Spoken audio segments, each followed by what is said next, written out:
up, everyone? Welcome to Literary Soul Sisters with AtroubledGreen and myself, Untamed Mando. We are discussing Christopher Tolkien and the story of Tuor and his coming to the secret elven city of Gondolin. Welcome. Good morning. Has everyone has a coffee and tea?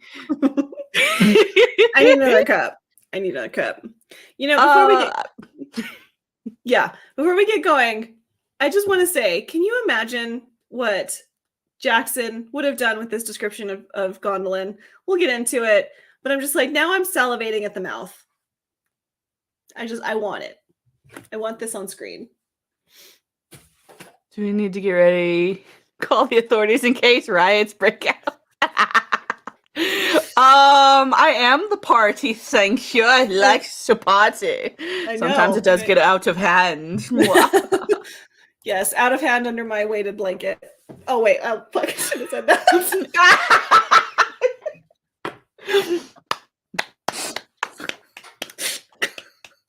Great way to start.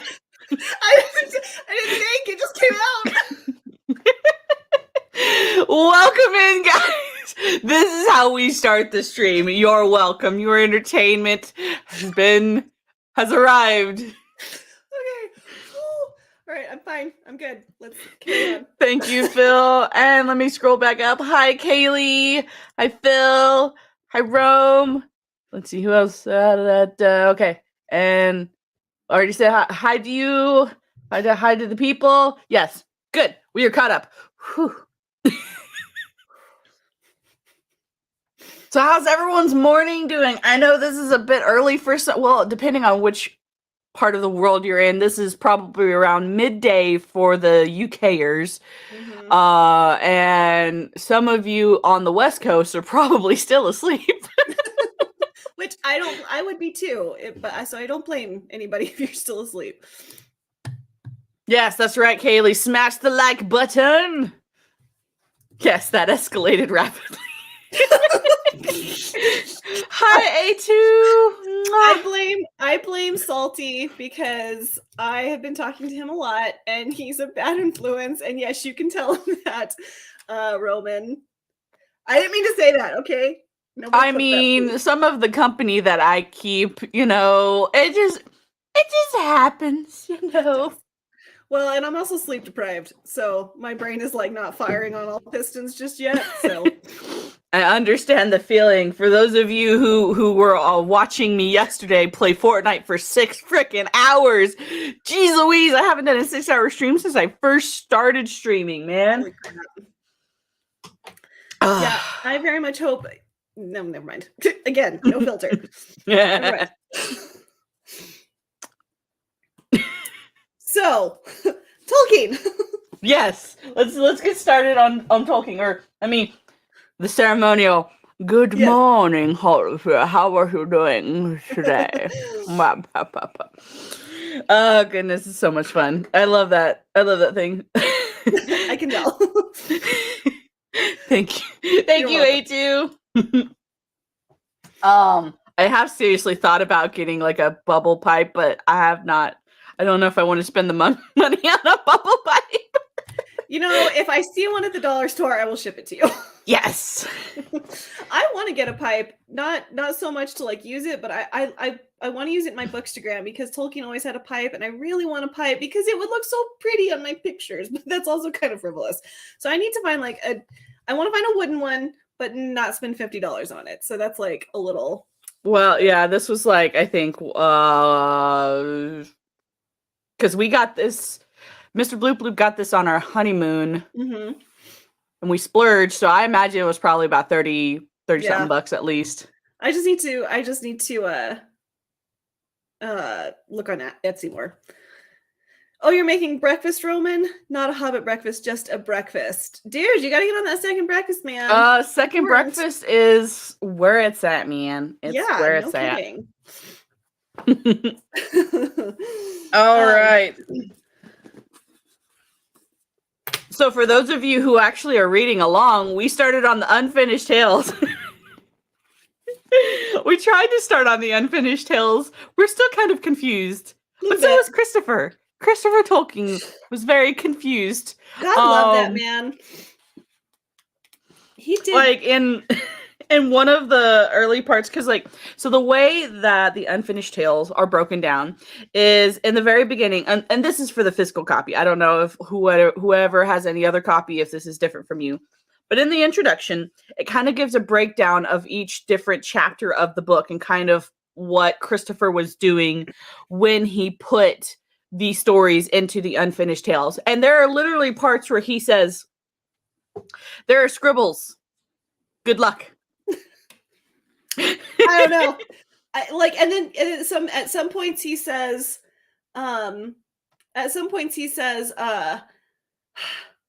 it was written on the back of a term paper and it was so poorly written I can't understand it. Or he went off on some tangent about the etymology of the name of a river, and I just don't feel like everyone needs to be subjected to that.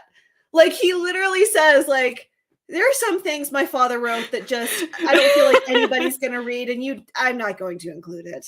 I just can't. He's just like, no. And so that's kind of where we're going to start off.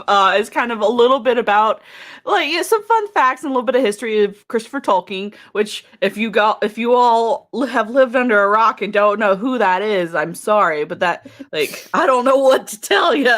But that is J.R.R. Tolkien's son. I believe it was his oldest son, right? Or was that his middle child? I have now, because I know the girl.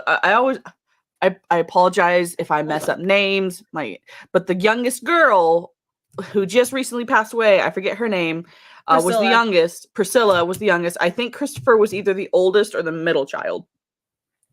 Hold on. So Arthur. No, hold on.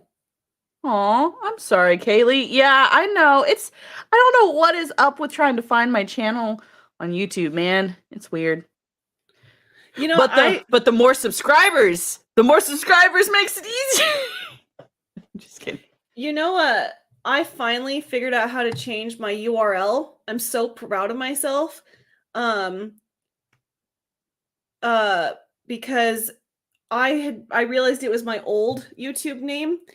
So it's no longer Green Girl 448 you have to search for. You actually search for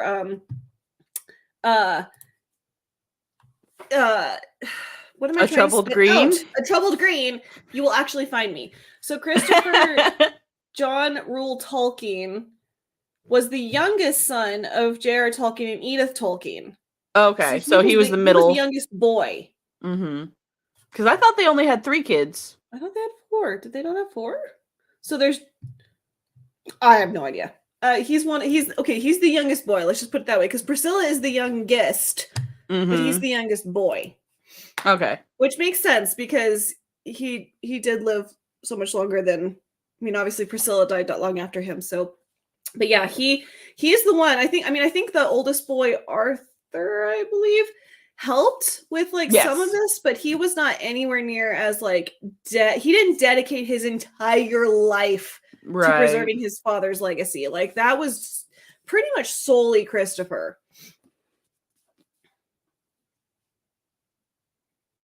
Oh, thank you so much, Kaylee. Okay, that's I guess YouTube just doesn't like me. I'm sorry. It's okay. It's okay. I think it's probably because I had a couple of things where I was doing Star Wars games, and every single time Disney would be like, "Hey, take this music out of your stream," and I'm like, "I'm playing your freaking game. Calm down." Kidding, right? So Christopher, and I think it's so funny that I think it was the OneRing.net or it was somebody of their ilk who are trying to use. Okay, so let's back up. We would not have all of this. We wouldn't even have the Silmarillion if it weren't thanks to Christopher, because his father was always tinkering, always editing, always changing. There are so many footnotes in this of he's like, my father in the Silmarillion did this, but here it's completely different. And then I found a whole other 5 pages of where there's a whole completely different other scene. And I just decided to go with this one. He talks about how much his father was always editing. And I just think it's so funny that like these people who are trying to discredit us for standing up for Tolkien and defending his legacy and being like, you need to respect the lore, are like, well, Christopher isn't Tolkien, so therefore we don't have to listen to anything Christopher says because he's a secondary editor or something. He had to write and fill in so many of the blanks that's actually not Tolkien's actual works. And it's like, excuse me? What? Have you actually read these books? Because yes, this is Tolkien's work. Christopher is just merely adding footnotes and commentary about where things are different or things are unclear or whatever it is. I just think it's so funny that people have the audacity to say that like Christopher's lifelong labor of love does not count as Tolkien's mythos because Tolkien wasn't actually the one who sent it to the publisher. It was Christopher. I just laugh at those people because they clearly don't know what they're talking about. Well, also, just kind of like a fun fact for some, just like a Silmarillion thing, like, because some people still think that The Hobbit was actually the first book Tolkien wrote. It's not. The Silmarillion was both the first and last book that Tolkien started on, because Tolkien started working on this book when he was in the trenches, when he had free time in the trenches. Yeah, when there's downtime next to a body. And didn't, correct me if I'm wrong, I don't feel like I'm insane in saying this. Didn't he write one of the original stories of Hurin or Turin or one of these men when he was like 9 years old? It was just a paragraph. So it talks about he started. So the story of Tuor and his coming to Gondolin was technically in the Silmarillion, but he started work on it around the same time. Like, this was one of the first stories he ever worked on. And that was in 1916 or 1917. Like, sometimes Tolkien would say 16, 17, sometimes 17. Because, war tends to mess up your timelines on things. Bit. The year is not important when you're being shot at. Oh, you didn't know this information. Yay, we're educating some peoples. But yeah, so like, the first story in the Silmarillion was Tuor and his coming to Gondolin. Or actually, the story was originally called Tuor and the Fall of Gondolin, but the actual story does not talk about the fall of Gondolin. So Christopher was like, let's change this title. Yeah, we're making this an executive decision. We are changing the title. So for Elijah's point earlier about people like, oh, don't listen to Christopher. He literally changed some stuff because his dad wasn't. It was inconsistent. Yeah.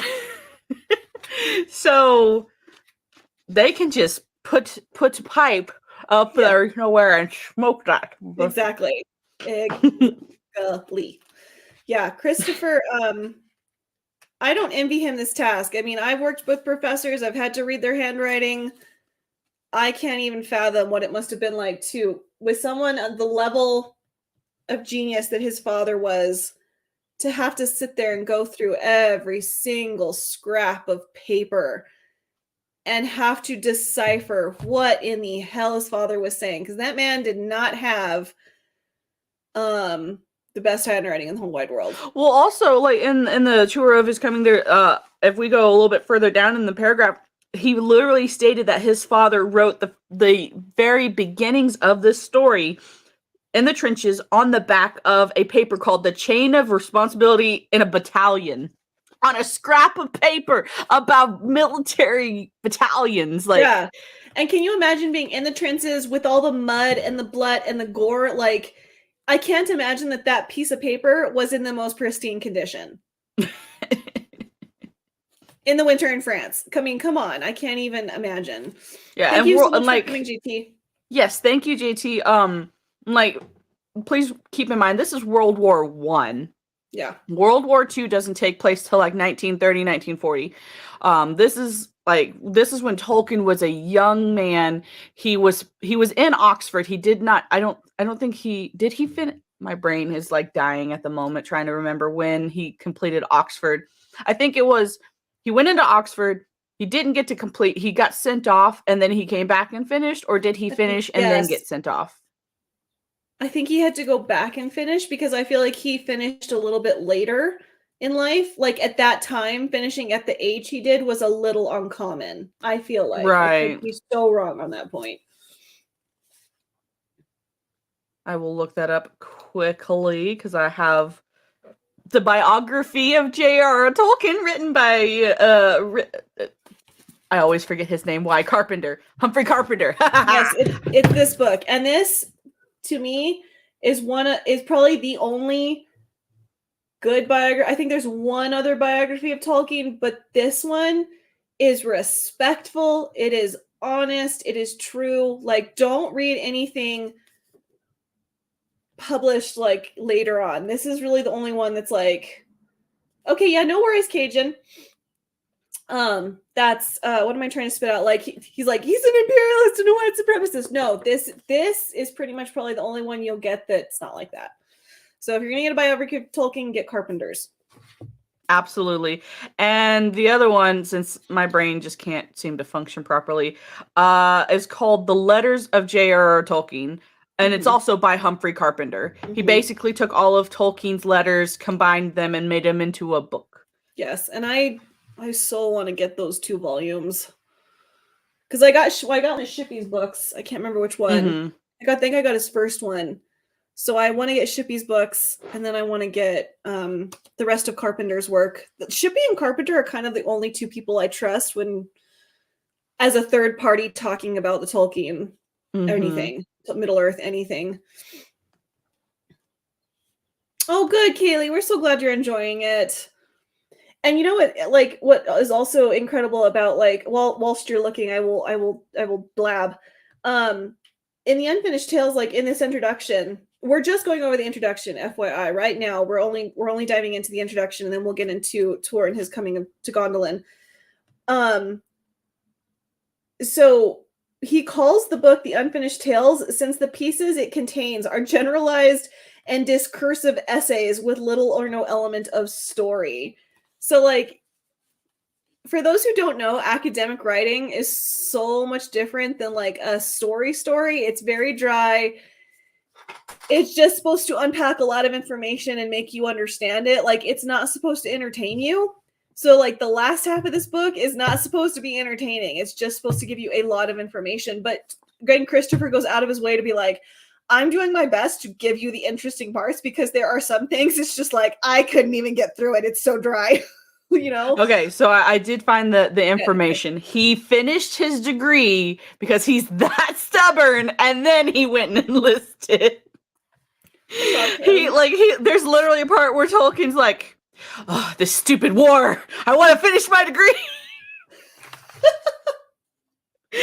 And we're also updating, like, and modernizing what he says, but in a nutshell, that's kind of what because he finished his degree in 1914, and that's when the First World War kind of officially happened. But there were a couple years leading up to it and stuff like that. People were thinking that a war was going to break out, so they're getting ready for it.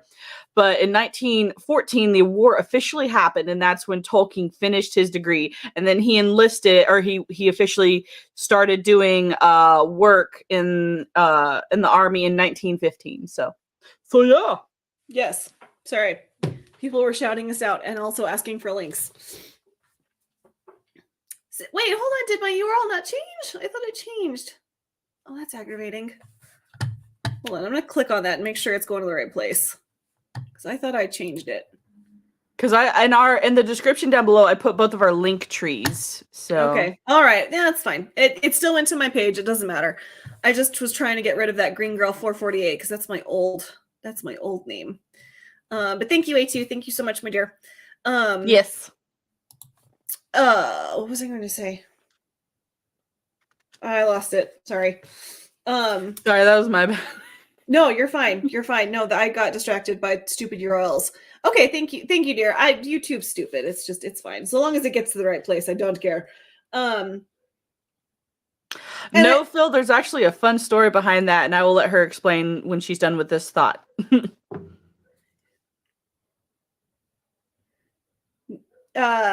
Behind your name. I'm taking it green. No, it's not. It's not my favorite name. Favorite color. I'm so tired.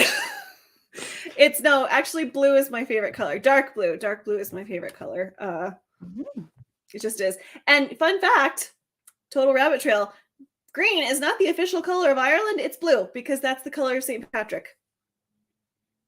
So, bask in that weirdness. I just changed our stuff to blue just to. Oh, thank you. You're welcome.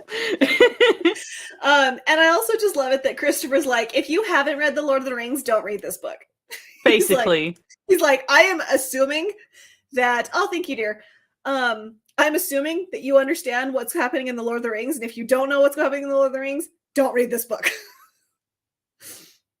Nice. Yes, Corey. Yes. My favorite color is red, but also my husband, Mr. Bloop Bloop's favorite color is blue.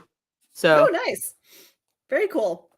You guys are just one color shy of that good old red, white, and blue. I know. I'll after we get on. I don't want to go on another rabbit trail, but there is something I want to show you guys that I just got that I showed to AtroubledGreen later or earlier in the behind stage that I think you guys will like. Anyway, please continue. I'm sorry. No, I'm good. No. Just like, Christopher.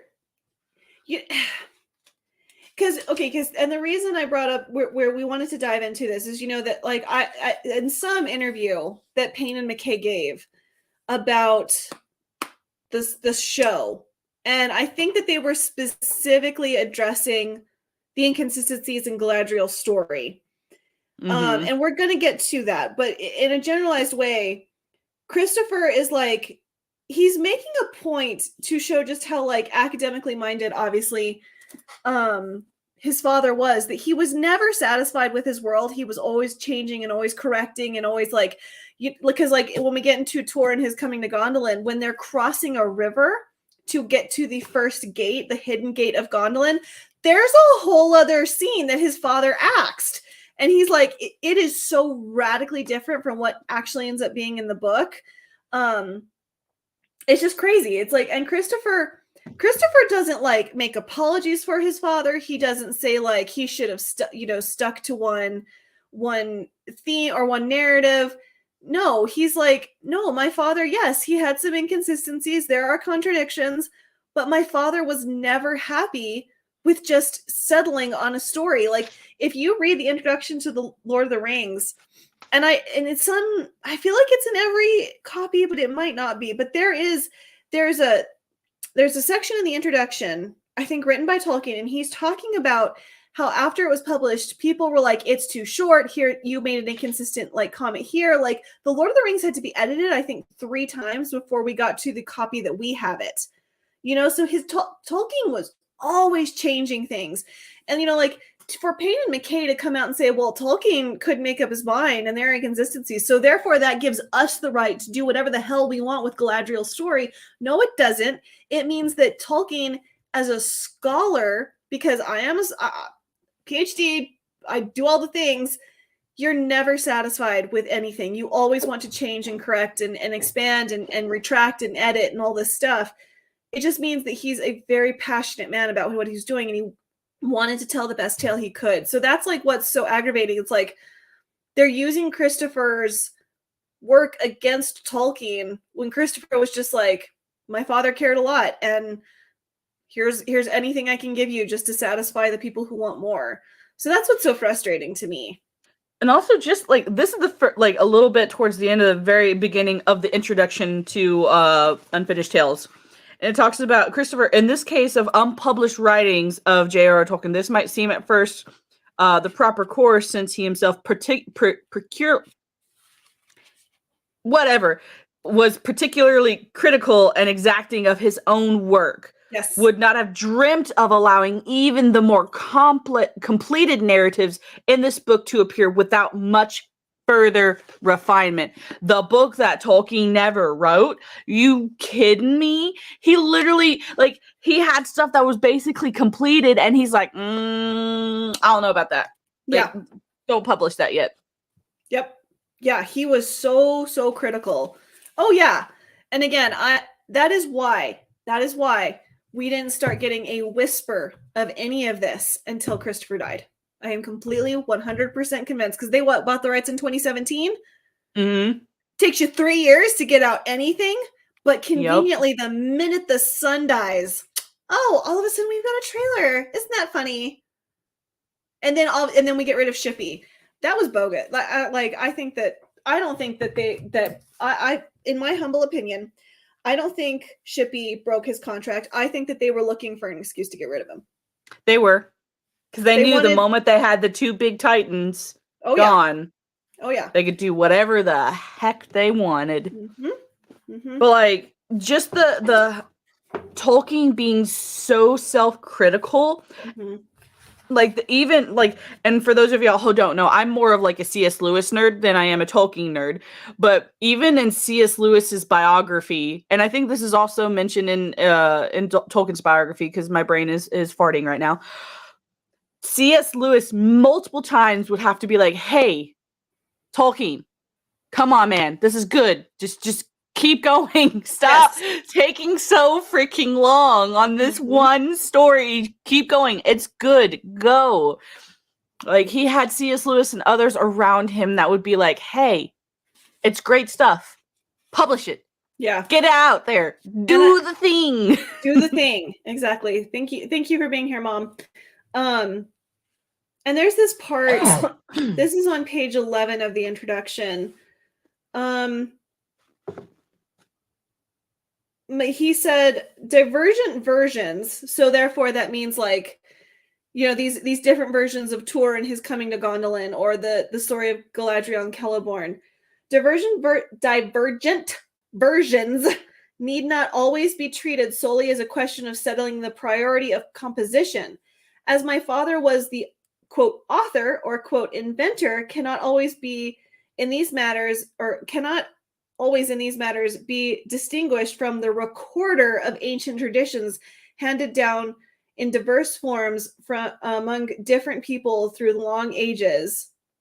When Frodo met Galadriel and Lothlorien, more than 6 centuries had passed, and she came west over the Blue Mountains from the ruin of Beleriand. So, like, I think what he's saying, and if you have a different take on what he's saying, then, you know, jump in. But I think what he's saying is his father was trying to write in a way, again, that would reflect how history is handed down through the centuries. His father was deliberately trying to be a touch inconsistent because we don't actually know what happened in Gilgamesh. Yes, it's mentioned in the Book of Esther, but we don't actually, I mean, that book is like this big. You know, it's like over 6,000 years, the story is going to get slightly convoluted. Things are going to get lost. Galadriel wasn't out like spewing her story everywhere. Like, is it passed down through generation to generation, and especially through the tales of men, that story is going to get lost somewhere, and it's going to get lost in translation. I think that what he's saying is his father was, because he was treating this as an actual history, he was trying to be a tad bit inconsistent. Yes. There was a deliberate, like, conscious effort to have a couple of different things that were maybe a little bit inconsistent. And also the fact he probably got started on a story and then stopped. Yeah, he's like, oh, shiny, I'm gonna go right. Basically. So, like, also, I think it's a little bit further down. Oh, yeah. Where in 1919 to 1920, because it was also talking about Tuor and his coming to Gondolin, he was working on the Oxford Dictionary. You know, the one that we still use today? You know, that's the authority on the English language. Yeah, Tolkien helped write that. Yes, he did. He's that freaking important. Yes. We didn't have a dictionary until that dictionary. Just, we had the French one. The French didn't. Oh no, they make the encyclopedia. Never mind. Tolkien wrote the dictionary. Yeah. And, like, that was while he was still also working on the stories from the Silmarillion and the Hobbit. Like, he was still working on all of these things, and also being while he was writing the dictionary. Well, he was what? He was while he was being a professor and teaching students and grading papers at a high education institution. Yes, like at Oxford. Yeah, Oxford isn't just a little community college where you go get your 2-year degree and just hope that you can survive in life. No, Oxford is where the really smart people go. Yes. Especially back then. So when did this man sleep? No wonder Edith was like, you're sleeping in another bedroom. I'm over this. I don't blame the woman at all. Like, nope, you can go sleep in the guest bedroom. I'm over it. Well, because, like, Because like there were points, like even in Humphrey Carpenter's biography, where it talks about kind of like their interactions. So, like sometimes Tolkien would just wake up in the middle of the night and he'd just start writing. Yes. Yeah, he would. He would. I don't know about y'all, but I'd be like, man, I'm tired. And when we mentioned writing, it was both on a typewriter or handwritten notes. So I imagine a typewriter going off at 1:00 in the morning is not very conducive to a healthy marriage. It's not. And I don't blame Edith in the slightest. Like after 4 children, I'm like, no, you can go sleep somewhere else. No, you're not sleeping in my bed. Sorry. So yeah, he was always working, and you know, anyone who writes and takes writing seriously, you're never satisfied with your own work. You always want to edit, you always want to perfect. You're like, oh, I could have done that better. But that's like for a little book that, you know, it's like comparing the Hunger Games to the Lord of the Rings. I mean, the scope of what he was writing is just incredible, and like no wonder he just was never satisfied and was always trying to like find a better way of telling the story.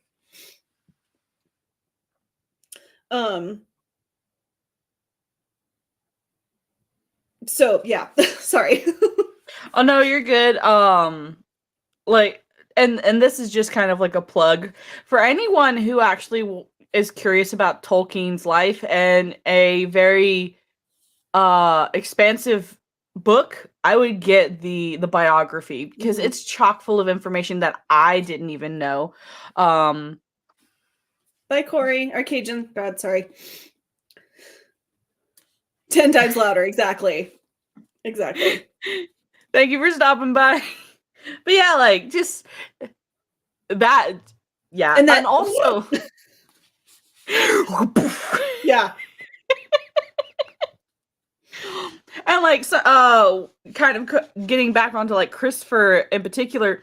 So when Tolkien were like during both wars, he had like his children would help him write. Like Priscilla, the youngest. Like there's even a part, I forget where in the biography, that it talks about specifically like his children literally helped him write the book. Mm-hmm. Which just is insane to me. I couldn't imagine being one of his kids and he's like, hey, I need you to like write these paragraphs. I know, right? I hope you paid. Like, what's up, Ark? Hey, Ark. Congratulations on getting monetized on Twitch. That was awesome. Well done. Woo. What was I going to say? For those of you just joining in, we're talking about Christopher Tolkien. We'll get to the tale of Hurin and Thorin and Tyrion and Hurin. Yes. Tyrgon, all of it. On that note, just quickly, this is a tiny bit of a side trail, but again, on page 11, in his last years, my father wrote much concerning the etymology of the names of Middle-earth. Did you see that article? And I can't remember who was Fellowship of the Fans or Nerd of the Rings. So what was it, a week ago now, I think, that we got the new stills of the new Theo holding the sword. I did a video on this. Why can't I remember the name? And the girl, Bronwyn. And I was like, okay, first of all, Bronwyn's picture is a perfume ad off for Instagram. It's the most bland, boring picture. And not that it's not beautiful. She's a lovely woman. Don't get me wrong. She is gorgeous. And there's a very pretty shot. How the hell is that Tolkien? Anyways, that Theo, I think it was Nerd of the Rings, that someone on their editorial staff did this beautiful long rant about how Tolkien was so obsessed with getting the etymology of names correct. And at the end of that, they're like, there's no Greek, like succession of Greek etymology names, etymological names in any of Tolkien's work. They're like, did they choose this name just because they liked it? Like, WTF. Right, yeah, because like, I can't Ark asked how we were doing. I'm doing all right. We're a little tired. We're a little tired. A little tired. Yes. But yeah, like if, sorry, my Greek side of my brain is starting to try. Yeah, he didn't do any Greek and No, his it stories. was German, which would make sense. Old like Old English, like Anglo-Saxon, you know, Mm-hmm. Latin, I think. Mm-hmm. There's a little bit of Latin in there. And was there some French or am I wrong? I don't think I there was don't any French. remember. No, um I think it was just German, Old English, a little bit of Latin. I think there was some Welsh. Oh, there was Welsh thrown in there because like Mm-hmm. Eowyn's name is Welsh. It has Right. Mm-hmm. a history of Welsh. There's no Greek. And they're like, where the hell did Theo come from? Yeah, That's Theo is a very, like, if you think very Greek Greek names, that name. is the Greek. That is the Greek name. That is, it's an incredibly Greek name. And they're like it, and it was a little satisfying to see that they, were not happy with that name. Hey, Roto. No worries. That they were very unhappy with what that name implies. They're like, because they said if it's Old English, then there needs to be more to this name. And is this a nickname? But did they do nicknames back then? It was a glorious takedown. I saw it. It sounds cool. That's all that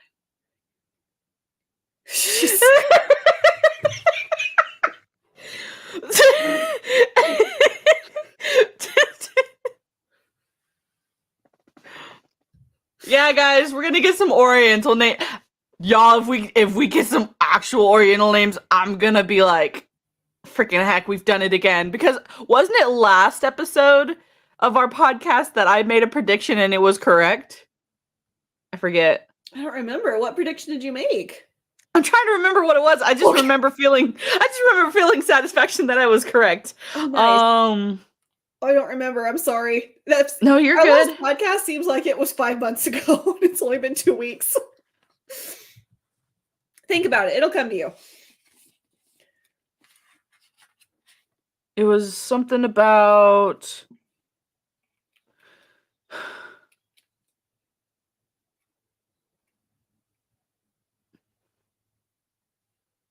Oh, the dwarf, that it was that one particular the female dwarf that was mentioned in that one paragraph in the appendices, and that's who that the promo videos. Yeah, I was correct. That is who she is. Yeah, there you go. There you go. Well, and never mind. Getting off the Sorry, guys. I remember that. I was like, wait a minute. I remember being right about a thing. I must always be right to. Sorry. You saw, right, the Brazilian promo trailer for Rings of Power. Did you see that? I did not see the Brazilian one, no. Everyone's been talking about it, and it's deeply startling. What's it? What? Because like I saw some of the other ones, but I did not see Brazil in particular. Hold on. Yes, Ark. That one paragraph in the appendices about a dwarf lady that was queen. That's who that promo video, the black dwarf, that's who she is. I did that as a joke. A joke. Yes, I know the things.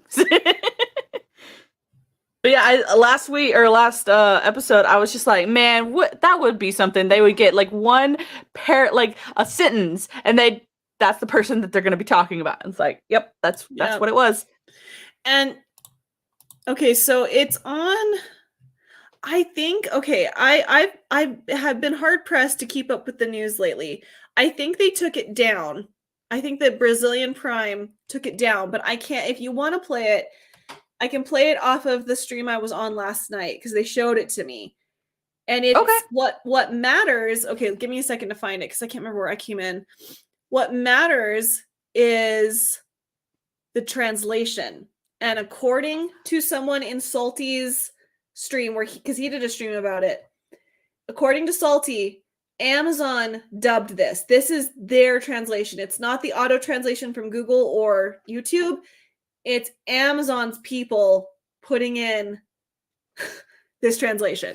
So, yeah. Okay, let me... that's bad when they're like, I want to do my own translation of things. Oh, dude, wait until you see this. It's not good. Hold on. Make sure that we're not. Oh, but guys, yeah. So, very, very. While she's looking that up, super duper side note. This is like completely left field. But guys, so I work at a clothing boutique, and one of my coworkers is how shall we say, not a fan of the man that talks like this. And so I found this in the throwaway bin, and I saved it. Very happy. Yes, I saved it from being burned. Okay, now I've never shared audio. Do I have to do something special? I don't think so. Give me a second. All right, hold on. I took it out. Let me make sure. Okay, yeah, share audio. Okay, I did it right. All right, there you go. Okay, so this is because again, I think they took this trailer down because people reacted quite quickly. And again, I've been too busy to react to the news this week. I've got a lot going on, so I didn't really know this was happening. But yeah, again, don't watch the people on the screen. Read the translation. And let me make this. Nope. Yep. Okay. Is that better? It's not showing. Oh, now there we go. Yep. It was like a second delay. There we go. Okay, there we go. Há uma poderosa força que move nossos protagonistas. Uma busca, uma chance de reescrever a própria história, de renascer sem precisar morrer. Eles ouviram o chamado, cerraram as grades de suas prisões imaginárias, venceram seus medos e saíram para o mundo. Mas não se engane, não acaba aqui. O lugar seguro está cada vez mais distante. E a linha entre o bem e o mal, mais turva. Os tolos e pobres de espírito ficam pelo caminho. Os que chegam encontram no fim um novo começo. A redenção. Bem-vindo à nova lenda do Senhor dos Anéis. Os Anéis de Poder. Existem maravilhas nesse mundo. I didn't even think that was a Lord of the Rings trailer.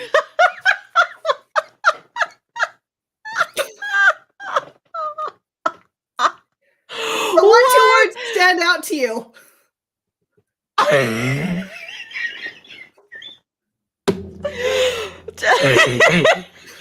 Rewrite and masturbate.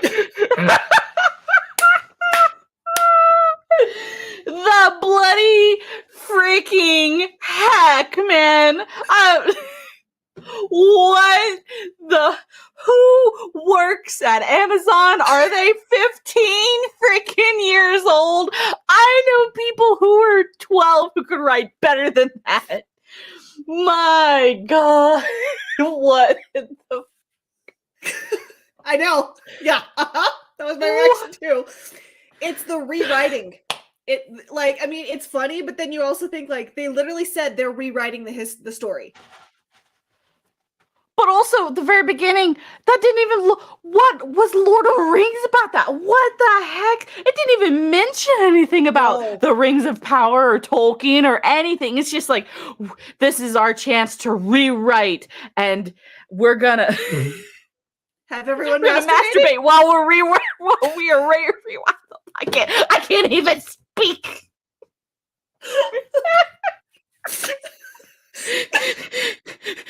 Arc rewrite got my attention. Yeah. What about that first part? What's Lord of the Rings? I have no idea. But yeah, so this was Brazil. I know. I thought that was a trailer for Blade. I was like, why are we watching Blade? Like, are they gonna rewrite Blade? Is that what we're doing? Because the long trench coat, the jewel, this is not Lord of the Rings. This is a modern day setting. It is. And and Salty said, and I have to agree with him, is in that first teaser trailer that, might have gotten 3 million dislikes, which to me sounds accurate. Was that as close to Tolkien as we're gonna get? The rest of this is just going to be literally rewritten and made up. It will be everything, but it'll be Lord of the Rings in name only. That's what I have to wonder. So, Yeah. So I just got distracted because there's a spider on my wall and it's too high for me to reach, but it Oh, now I'm scares sorry. me because I hate spiders. I'm sorry. Do you want to? I can vamp for a second if you want to like get up there and kill it. No, it's too tall for me. I can't, like, it's... You wanna get- just talk for a second. Let me... Okay. All right. You can go get Mr. Bloop Bloop. If you want to go off camera and go get Mr. Bloop Bloop, you can. So anyways, so like rewriting and master, I have no idea where the masturbate thing came from. It was gross and I'm deeply disturbed by that. But the thing is, like, the rewriting thing, that just scares the hell out of me. So, but again, if they're using like Tolkien's inconsistencies as a justification for rewriting, It's a harmless one. It won't hurt you.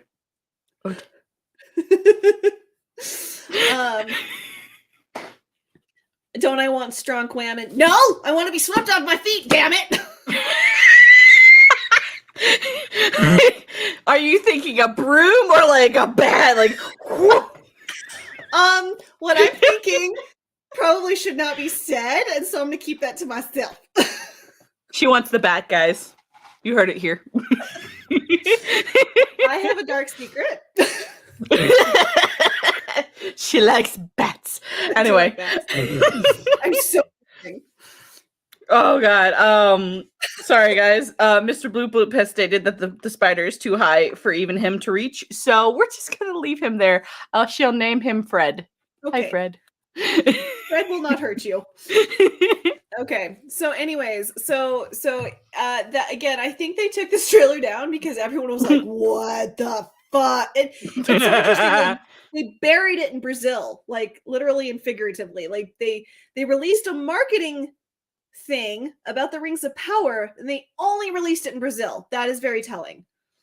And it's already gone. I think they've unlisted or privated the video or well, something. if you remember the super fan stuff, like that all got unlisted, you know, like they realized, oh dang, there's a guy peeing on the side of the shot. We're just gonna take it down.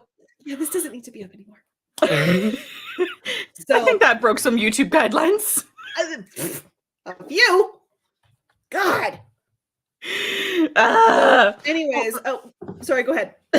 No, I was about to say, like, just that is very indicative of the mindset of the people who are in charge of this precious thing. We have put, like, in a nutshell, and like that, I am speaking flamboyantly or whatever the word is.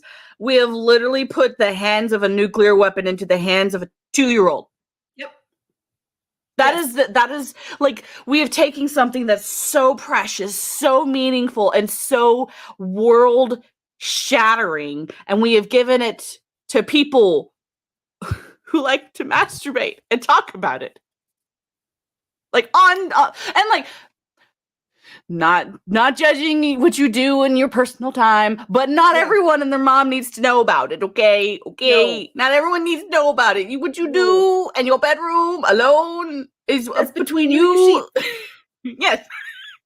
Like, not us. We don't need to know. We don't need a trailer on Amazon talking about what you do in private, man. No, you don't. Unless that is what the millions, the billionaires are thinking when they release this, and people are going to actually watch it and buy it and actually like it. Yeah. Yep. Yeah, I don't know.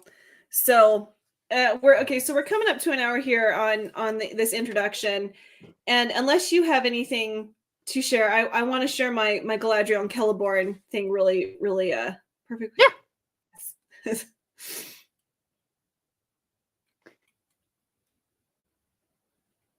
I don't know, Ark. I legitimately don't know. That takes skill to do it that badly.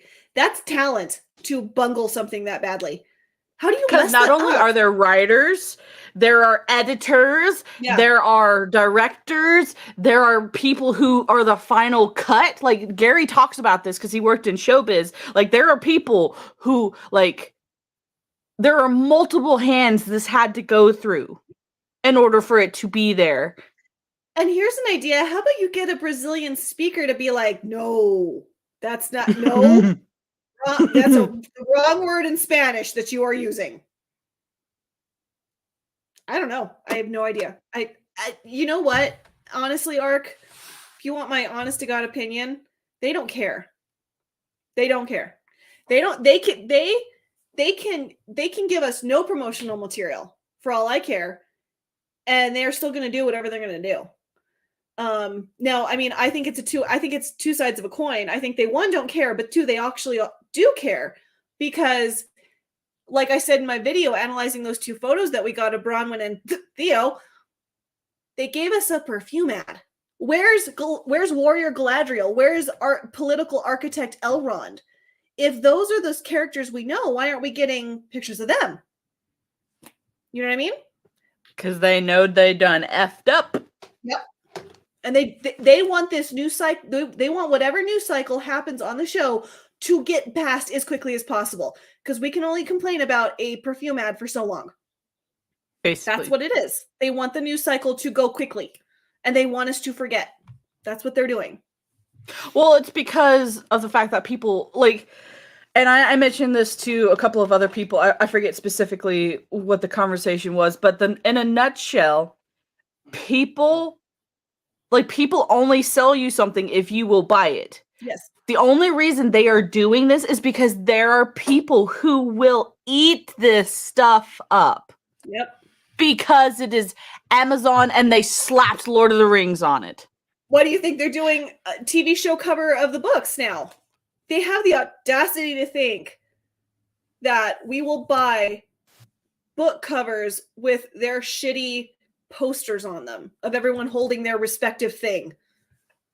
And apparently, I don't know, Salty bought the book, and I'm going to as well. What I'm going to do is I'm going to buy it and then I'm going to return it.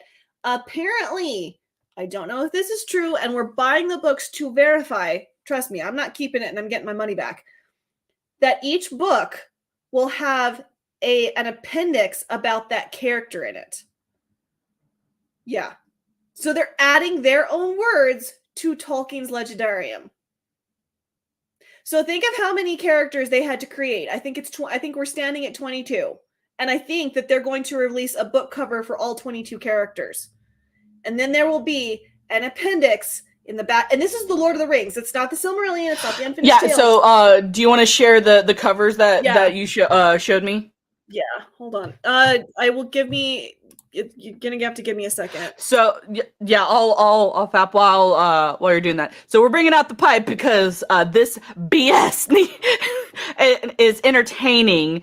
In a nutshell, the original Lord of the Ring books, you know, the best things that are probably written in a long time, they put a different cover on them. Can you guess which covers they put on these masterpieces of books? The promotional stuff. Like this, like... Yeah. Hold on, I'm getting there. Ugh, Salty, you tweet too much. I know, right? But basically... they've, in a nutshell, before we're going to do the big reveal in a minute, they have recovered the original trilogy. Yeah, hold on 2 seconds. And added appendices to it. They added stuff to the original Lord of the Rings because they have the rights to the Lord of the Rings and the Hobbit. They have the rights. So what they've done, they've recovered them and they've added appendices to the appendices. Yes. So allegedly, we need to get confirmed, and that's why we want to buy. Holy moly! I responded to that tweet. Give me a second. That's why I'm gonna. Because if you follow me on my Bookstagram, I was like, please, for the love of heaven, don't buy these books. If you want a movie cover, go to a thrift shop. It is very good chance you'll find this. This is just the Fellowship of the Ring. I'm going to keep my eyes out for the rest of them. The reason I bought this is because, one, it was a thrift shop, and two, because Jackson went out of his way to respect Tolkien. These covers are good. What they're doing is bad. And again, I will get there, guys. I promise. I don't tweet. Nah, you're good. It's just let me see if I can find it as well. I will look on the Twit Twat. Da, da, da, da, da. But yeah, you guys have seen the So if you go look up the posters, come on, where is it?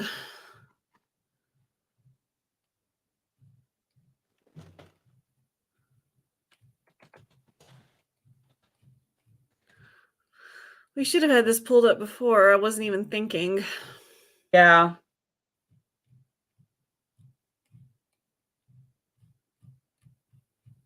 Because Miss Martin. Oh, here it is. Found it. Sweet. Okay, so I'm going to pull up that, and I'm going to pull up the posters. Okay. All right, so here's this. I'm going to share this. Thank you guys for like hanging out with us, because I know sometimes this is a little. All right, so there's that. So this is what potentially. So this is going to be released in July. I don't know, Ark. I have no idea. So this is this new printing, and it's this is what's troubling. Is this right here? TV tie-in. TV so tie-in. When you do a tie-in, it's like think of the books that are released in the EU for Disney Star Wars. Mm-hmm. Oh, I can't think of the name, but there was a book in between The Last Jedi and The Rise of Skywalker. It was a movie tie-in. It was supposed to link what happens between those two movies. Now, none of the things that happened in the book ended up being in the movie, and it was all for naught. And I feel really bad for that author because it was actually a pretty good book. I enjoyed it. It was very tense and very suspenseful. I enjoyed it. This is what we're thinking, that this is going to be the appendix that they're adding of their characters. So I'm going to go here. So, okay, so for instance, I don't know who the hell this person is. Come on, please work. I don't know who this is. But apparently this will be on one of the covers. Let's find another one. I don't know who this is. Apparently this will be one of the covers. And from my understanding... Hold on, wait. It's not loaded yet. Whoever this is, that character will have an appendix in the book. So each book will be different. That's speculation. Don't take what I'm saying is... but I'm talking about the covers, like the ones that you had shown me. I think you actually shown me in Discord where the Lord of the Rings, like the original Lord of the Rings book, the covers were of the new people. Yeah, and did I put it in yeah, okay, so that was that in Discord? Give me a second. I don't know. I know that European Lore also did a video on it, and he was saying that each book will have a cover of one of these posters. So it'll be the Lord of the Rings. So, and that's what just is so weird. Why would you put characters from the Second Age that you made up on a book about the Third Age? That makes zero. I mean, nothing that they're doing makes any sense. But why would you do that? Like, I just don't understand.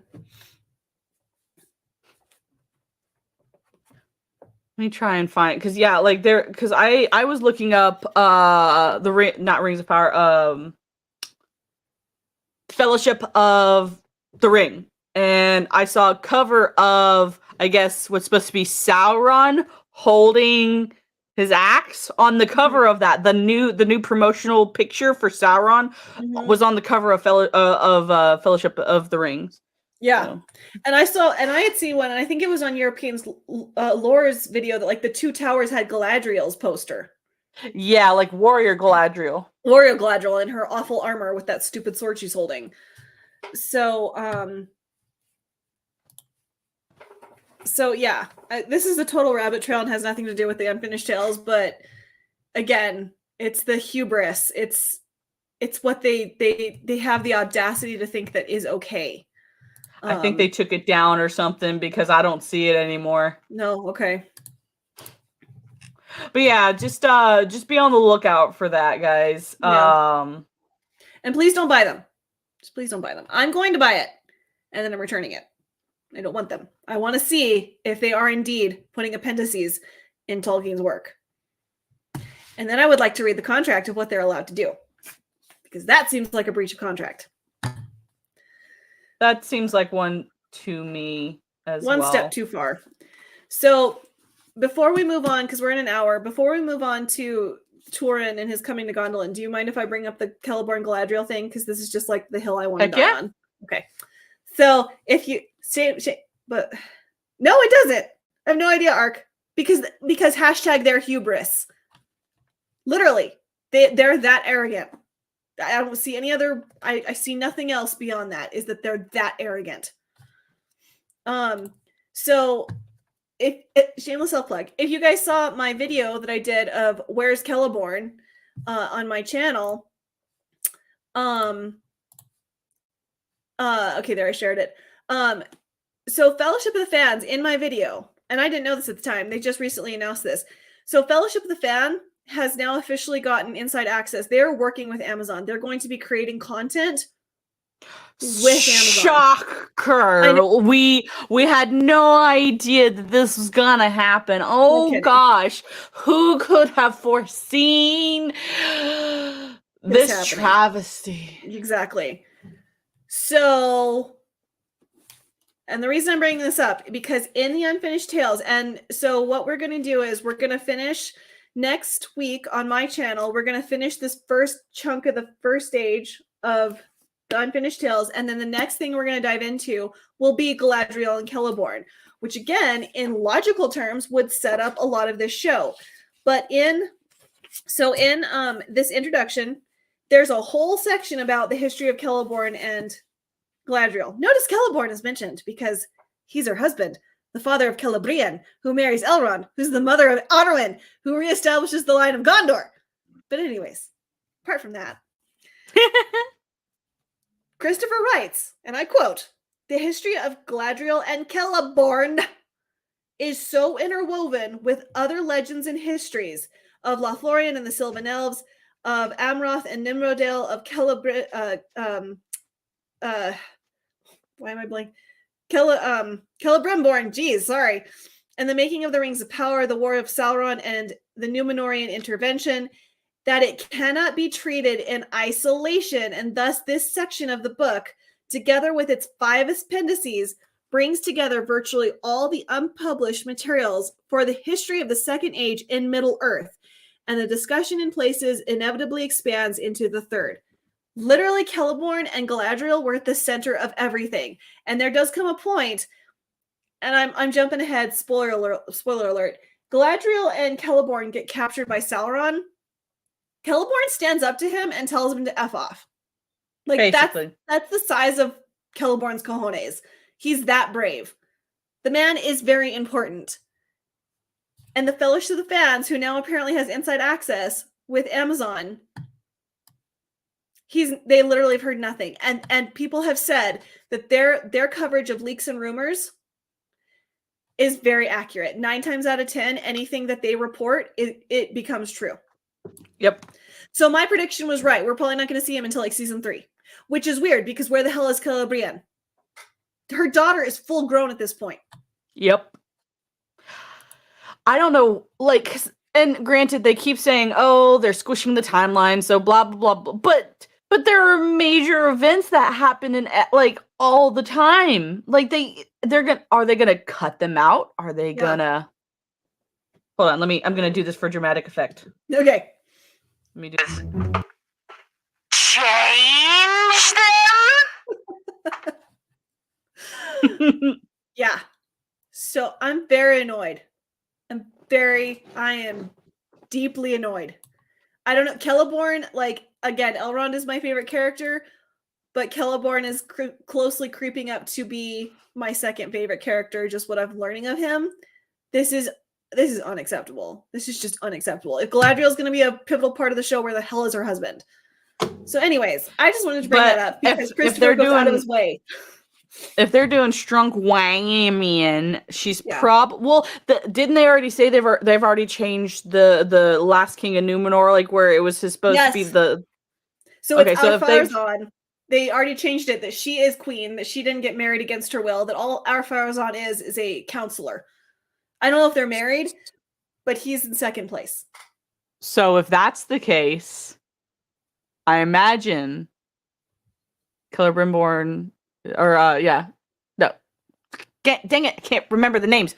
Celeborn is gonna probably not be there. Like, well, if he is there, he's gonna be like, yes, Galadriel, my queen, slay queen. Yep. And I'm going to literally throw up. Yes. Yeah. Yeah. Just I'll make sure I don't eat a heavy breakfast. Yeah, no kidding. And I'm just here's the flip side of that. If this show's all about the strong women, would this not be a good opportunity to have Celebrian be a strong woman like her mom? That's what I'm confused about. I'm just like, why would you cut her out?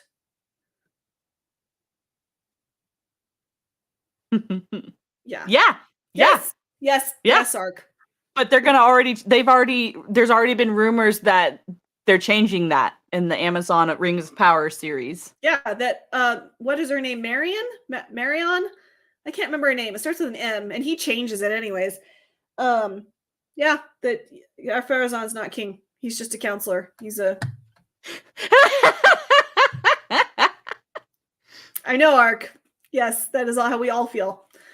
So anyways, I'm deeply annoyed about this. And I think it's so funny that this guy already got a hashtag Celeborn where. I love this. I love this person. I love that they're like not letting this go. So anyways, that's the hill, that Celeborn hill I'm going to die on. The poor man. He literally married a goddess. Basically, yeah. The handmaiden of a goddess. Who's half goddess herself. Yup. Kind of. Wait, no, that was... No, that's right. Yeah, okay, I'm like... Yeah. And she fell in love with the equivalent of a stable boy. She's like, you're mine. I love you. And he's like, hello, okay. Dear sir. Yes. It sounds weird, but it's like Buttercup and Wesley. They're just so, I just love it. Anyways, but sorry. Also, like, I feel like they're diminishing Galadriel's character, like, so much. Like, she was already a pivotal character in all of Tolkien, like, in all of Lord of the Rings, all of Tolkien's work. She's pivotal. Why do you have to make her this general in an army? Yeah. What is that compared to a goddess? Yeah, literally Sauron was so afraid of her that she could stop him with a look. That's how powerful she was.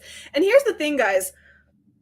I am not against the girl knight trope in fiction. One of my favorite authors, Tamara Pierce, writes that trope beautifully, and I adore her work. Here's the thing. I don't need every female character to be that. I like having my female characters that wield a sword and is knighted, and I love having my beautiful, flowing, dressy, sitting with her handmaidens sewing trope. I like them both. I don't need every single trope to be exactly the same. And that's what Amazon doesn't understand. Well, also, I think they have gonna play on words here. So their Rings of Power series, I think they don't understand what true power is. No, I think they only understand that surface level of I am stronger physically than you. When you think about like actual power goes beyond, like, it's transcendent. It is a thing that you know it when you see it, but it's not always the same. Like, Galadriel is powerful in her own right. She does not need to have a physical prowess. She has presence. And even though The Hobbit has its issues, and it does, don't get me wrong, but that scene of Galadriel when she's in Rivendell talking to Gandalf and Elrond, and she turns around, that scene just gives me goosebumps every time. It's just so beautiful, the way she just slowly turns, and Elrond even is like in reverence of his mother-in-law. Like, they both bow to her. She, like, her presence alone is strong and powerful and graceful. And like, she shushes Saruman. She's like, let Gandalf speak. And he immediately shuts up. That's power. And she doesn't do it with the sword. She does it in a gorgeous white dress. Yeah, like, and one of the things, and out of the few things that the Hobbit actually did, or the Hobbit movie did right, I loved the scene where the White Council was meeting, and like, Galadriel's just like, I own all you bees. Yes. She is the queen. She is the queen bee in that moment. And they utterly bow to her knowledge and her desires, or whatever you want to call it. And like Grant, and the CGI in the fight scene in the Hobbit movie was also a little cheesy, but they still do a good job of just showing Galadriel's strength. She didn't have to do anything. Like No. she literally looked and was kind of like shooing, like, the ring wraiths and just swatting them like flies. But she cares so much about Gandalf, she actually like picks him up and carries him. Like the CGI could have been done much better, but I still love the message of care that she had for Gandalf, but also like just her sheer presence of, oh, these ring wraiths, go away. I know, right? But I also love, what I love about that scene is the tenderness between Elrond and Galadriel, that he catches her when she falls, and that he's holding her after she's banished Sauron back to Mordor.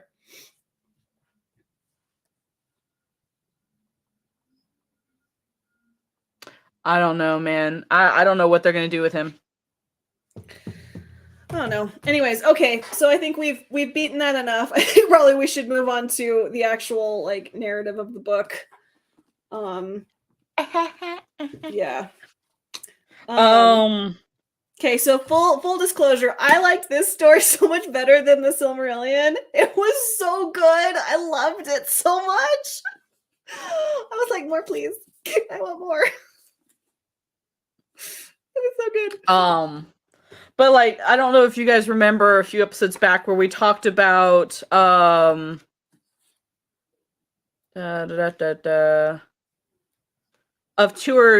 Turambar, that story a little bit, and then of Tuor and the Fall of Gondolin.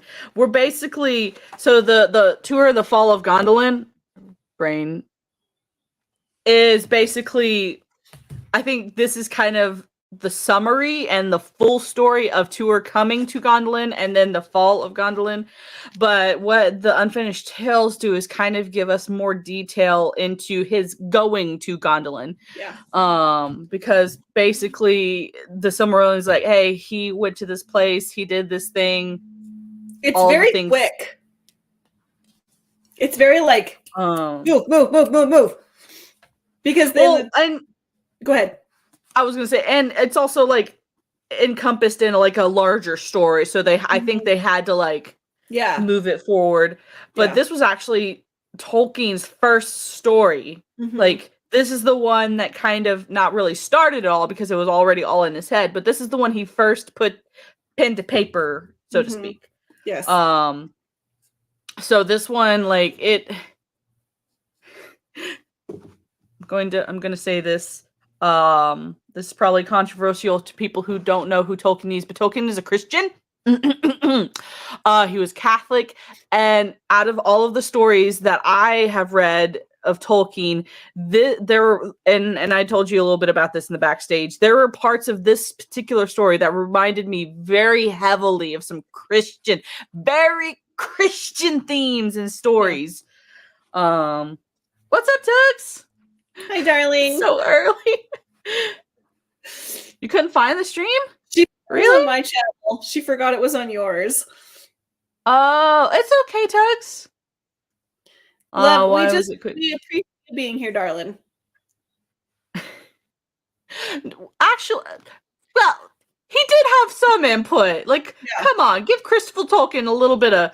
I think it's because he was writing it so much in this style. Hot mess party of one. Hi, ladies. Okay, love, honey.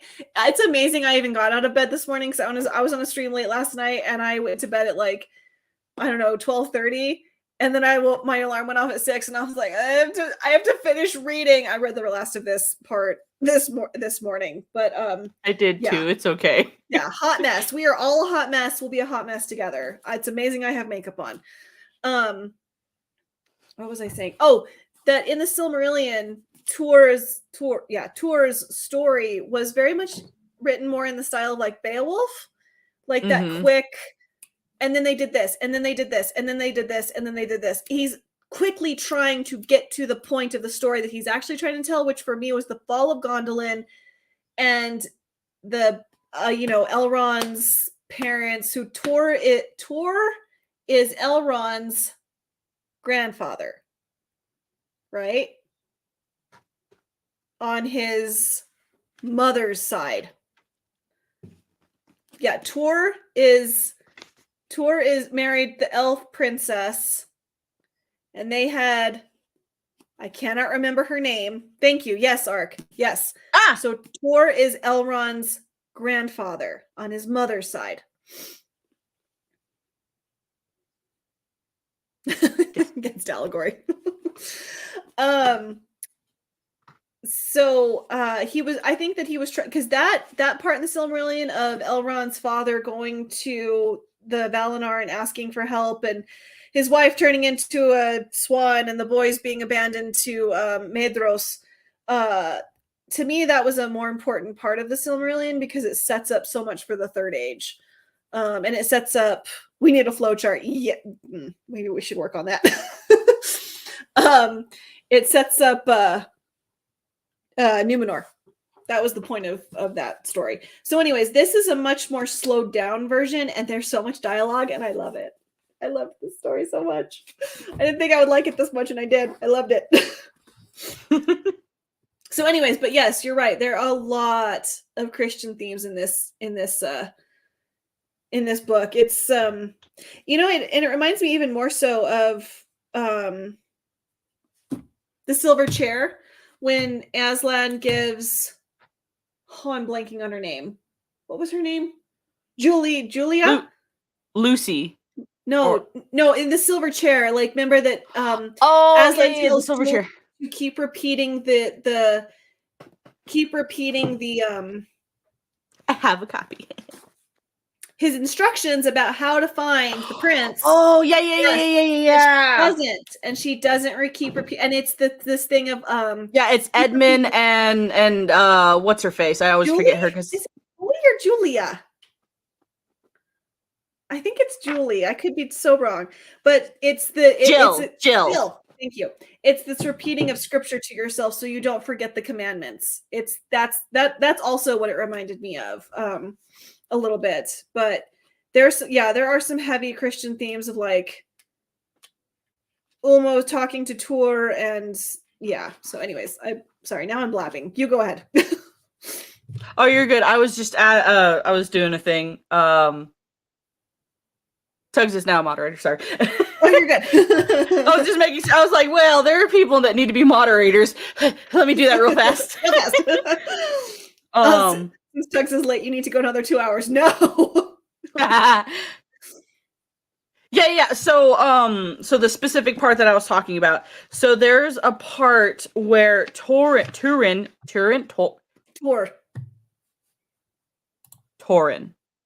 Okay. You have the power. Yes, Tugs, you have the power. I just love it. Any stream that Tugs pops into, everyone's like, "You're a moderator now." Well, what kind of person would I be to have the amazing, wonderful Tugs into my stream and not moderate her? God, this is very true. I would not be a proper YouTuber if that was not. And Kaylee is also a moderator now too. Mwah, nice. You're welcome. Nice.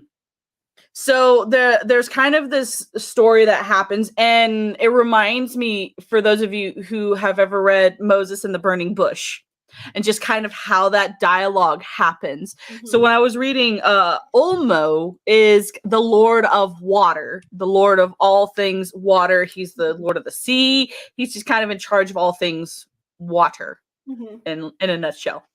And he and the King of Gondolin kind of have this agreement, like, hey, I got your back. You do what you're supposed to do. Yeah. Yeah. Anyway, and there's kind of this dialogue where basically he's like, dude, I gave you clear instructions and you just piddle farted around, and now things are about to get really bad. Really quickly, because Melkor is at the gates. He's at the gates. You need to do a thing now. Yeah. And he's And like, then I had a good way prepared for you. And now your path is going to suck, essentially. It's going to be hard and lonely and cold.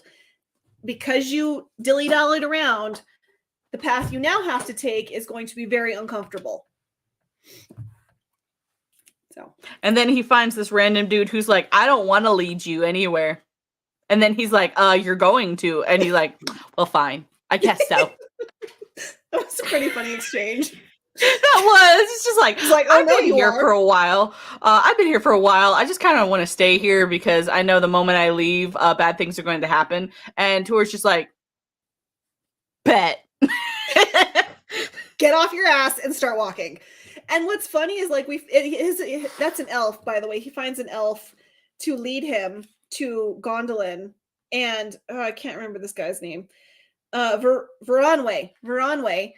You find out later as they're walking to Gondolin, because Veronway is from Gondolin, that he had been shipwrecked like not 2 hours before Tor found him, and he's like, that's why I was so out of it, because I was a tad bit tired. He'd literally been shipwrecked not 2 hours before Tor found him, because he describes him as being like drenched head to foot, but he's still a very great elf. And yeah, definitely. And that's why he was so reluctant to get up and walk, because he'd been at sea for 7 years, which in elf time is a long time.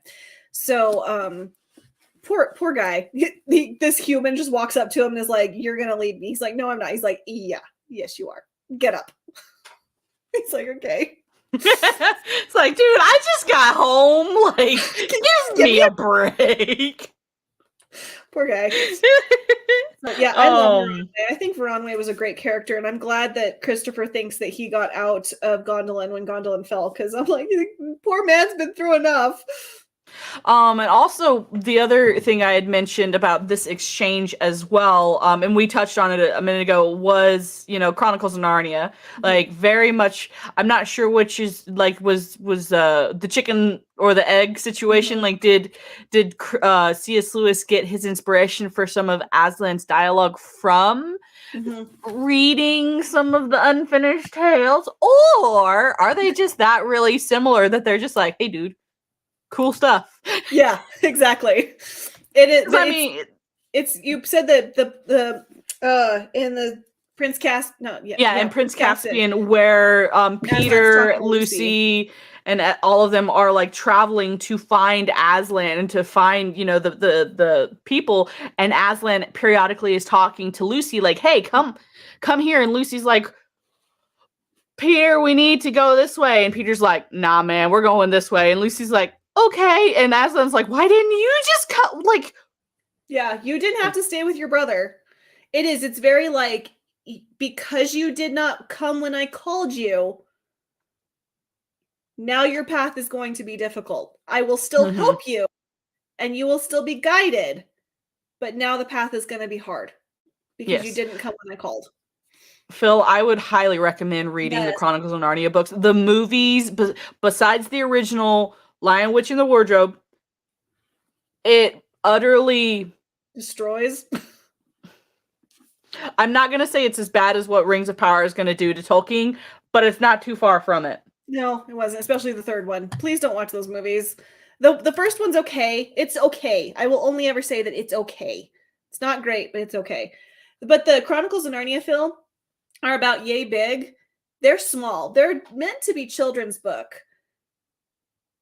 I mean, maybe. Who knows?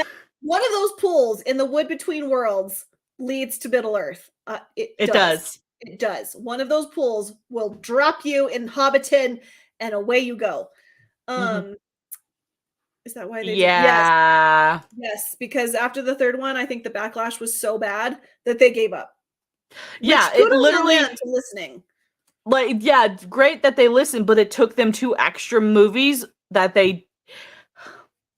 if they'd done the Sonic method and been like, oh, we're getting outcry, we're getting a lot of people upset. Yeah. Let's change some things.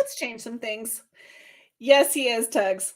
I have to agree. He is. He's pretty Truth. But because I am more of a C.S. Lewis fan, I'm both a fan of Tolkien and C.S. Lewis, but I know more about C.S. Lewis than I do Tolkien. I was one of those people, and I was pretty young at the time, and I was not very like internet savvy or anything like that. I just remember going to every single person I knew and saying, "This movie sucks. Yes. Yeah. Don't watch it." I just remember being pissed about the White Witch because I've always seen the White Witch as an evil Arwen, and they gave her freaking dreadlocks. I'll never forgive them for that. He was in some like sort of spy film, Tugs. I don't know if you know that, but he was like in a kind of action. It was like a B grade movie, I think, but he was like in. If you ever want to look that up, he did do some things after Chronicles of Narnia. So yeah, anyways, sorry for the slight tangent, but it was just something like me as somebody who knows more about C.S. Lewis and kind of the dialogue Aslan has with people. Granted, it's very Christian themes, so I mean, C.S. Lewis became a Christian because of Tolkien and a couple other people, so I imagine he probably got a lot of his inspiration from Tolkien, but also they both read the Bible. Yes, yeah, they were both deeply devout, like deeply devout. Yeah, so anyways, so this story, yeah, it's a lot. It's like, oh, is he? I didn't know that. I can't remember what I was gonna say. Just this story about Tur and his coming to Gondolin is a lot slower. Like, he gives you time to breathe, which I really deeply appreciate about this story. And it's at a pace that like you can absorb things, and you're like, wait, was this person mentioned 5 pages ago or 500 years ago?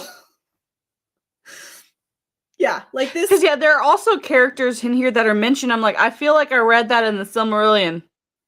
Yeah, but I can't remember. I don't remember who you are, man. Like, there are some references to people, and I'm just like, huh? Yeah, exactly. Who are you? Exactly. But what was I gonna say? I don't remember. I'm sorry. I'm getting I'm getting like tired.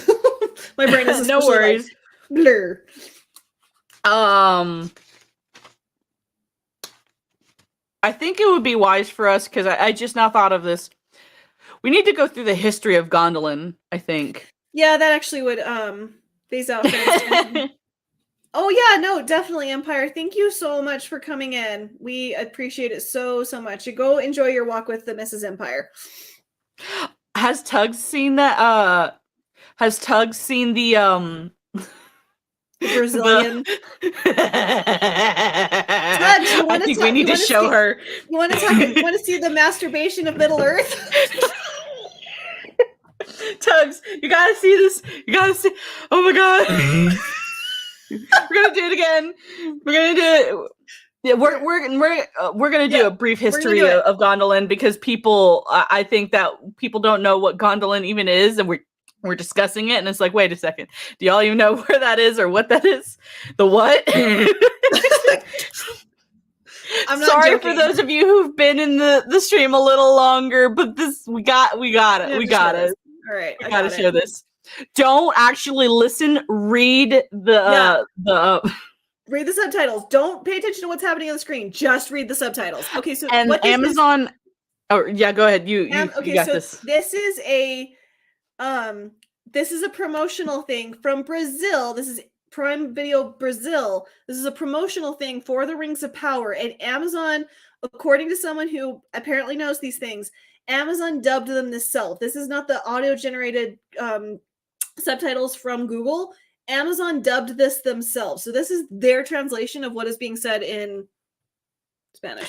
And this is a Rings of Power promotional. Understand that. This is for Amazon Rings of Power. It will be confusing.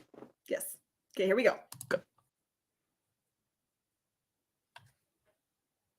Hold on. Did I back it up? You didn't share the audio. Did I not? Okay, hold on. Let me do it again. And let me making poor Tugs. Watch that. What's the worst thing? Hold on.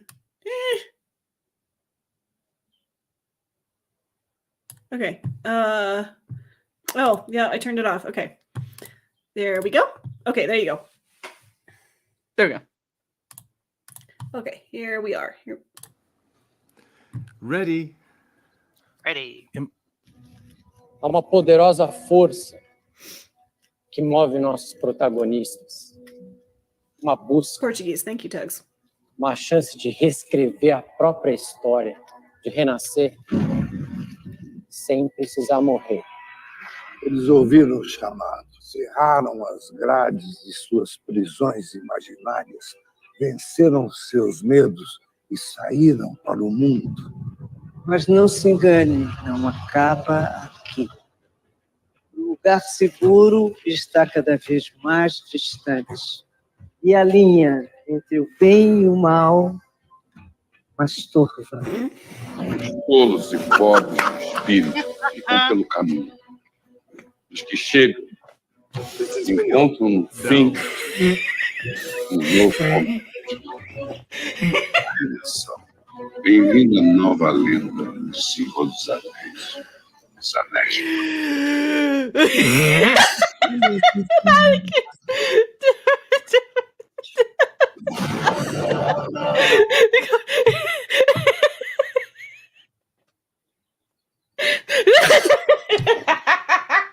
The line between good and evil masturbates and all the sons of Earth. This is official Amazon promotion. Official. So like, bruh. Bruh. Exactly. That is all that can be said. Bruh. Like what the hell is going on in Amazon, man? But anyway, yeah, it's Anyways. just, Yeah. that's how much Amazon cares about the Rings of Power. We're masturbating, apparently. And we're rewriting. That's the other important note. They are rewriting Yes. things. So, All right, so quickly, history of Gondolin. Where do we start? when the Noldorian elves crossed over and did all of the bad stuff that they did, there were some that wanted to isolate. Go. Yes. Okay, Dan, I don't know. Okay, so the backlash was so immediate. I know, Ark. The backlash was so immediate about that Brazilian trailer. They took it down, and now you can only watch it on someone else's stream. So if you want to send it to Dan Tugs, I will send you this link. That this is the stream I was on last night, and you just have to find the timestamp. But as far as I know, they took it down. So you could send it. You could send this to Dan and ask him to verify if that's what indeed is happening. I don't know. But anyways, so Turgon, he built a place and then he's like, yeah, this is too exposed. I don't like this. And he wanted to capture the beauty that he had been living in Valinor. And he's one of the sons of Fëanor, correct? Turgon? Yeah, okay, so Turgon is one of the sons of Fëanor. And he was the family recluse, from what I gather. And He was the introvert. He was talking fudgesicle. Not an introvert, but man. So what he did was he took a lot of the Sylvan elves of his own people, of the Noldor. He took them. He found this like really reclusive valley in the mountains. Yes. Yeah. I know exactly what you mean, Tugs. They're taking the true translation and not taking the essence of the translation. That is 100% accurate. I completely agree with you. He took all these people into the mountains, and he's like, "Yep, this is where we're building. This is where we're building our city," and basically just built this fortress of these almost impregnable walls, and made a city of stone, and it was capturing the beauty of Valinor. And I think, correct me if I'm wrong, but I think he was like paranoid about the doom that had been laid upon the sons of Fëanor from Manwë, and that he was like trying to outstrip that. Like he was trying to hide so that he could keep himself and his family safe. And so that's why he was hiding. He didn't want to engage with Morgoth. He didn't want to engage with any of his own people. He took his group of elves and he's like, this is where we're living. No one can ever leave. No one can ever come in. And if they do, they either stay for the rest of their life or we kill them. There's no gray area. And remember, his sister left and got forced to marry that evil smith, and then his son is partially to blame for the Turgon's nephew is partially to blame for the fall of Gondolin. Ugh, talk about a dysfunctional family. But you are right, Ark. We were incorrect. Turgon is the grandson. Oh, okay. Or he's not. Oh, okay. I see. So he's not a direct descendant of Feanor. He's like a cousin. Okay. He's Feanor's nephew. Okay, all right, that makes sense. But the doom of the Noldor is still placed upon him, I believe. Impregnable and masturbate. This is quite the stream. Oh, Tugs, if you back this up to like the first 3 minutes, I said something that I shouldn't have. We started off with a bang. We really did, and it's my fault because I'm tired and I wasn't thinking about what I was saying. Please don't clip it. Please don't. Anyways, son of Fingolfin. Thank you so much. He's the son of Fingolfin. So Gondolin is like, I don't know, it's just like the ultimate recluse's place, but the level to which the beauty of Gondolin, just again, if we could see Jackson's rendition of what Gondolin would have looked like, I would pay good money for that. Just the level of beauty. But what the drawback is, and the reason his sister begged to leave Gondolin, is because, as far as I understand it, there weren't really a whole lot of growing things. It was a city of stone. Like, there were not a whole lot of like natural trees.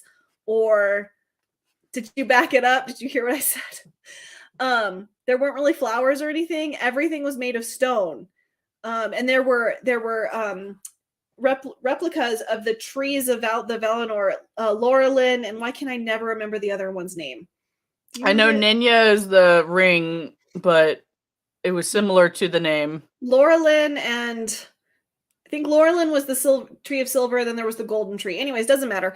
He had replicas of those trees, and the level of detail, I was just like, oh my gosh, this place is wealthy. It's not just some stone fortress. They were living in the lap of luxury. I mean, lap of the gods. It was an incredible place. And he wanted to keep it that way. And he wanted to keep it hidden. And he didn't want anybody coming in or going out. End of story. And all of his people were very dedicated to keeping it a secret city. But Morgoth was at the gates, and Ulmo knew it, and he sent Tur as his messenger to basically warn Turgon, hey, you need to get out. I know, Ark, I was tired. I'm exhausted. I didn't mean to say what I did. I really didn't. I didn't mean to say it. I was very tired. Okay, I meant something else, but it did not come out that way. My brain was like, just say it. And I was like, okay. Anyways, thank you. So that basically sum up Gondolin, and then it falls. And half of the elves get out and half don't. More or less.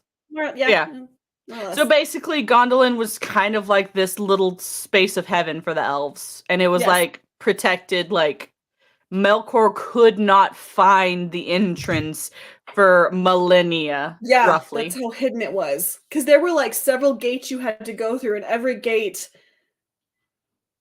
Yeah. Again, I'm exhausted. I was not thinking clearly.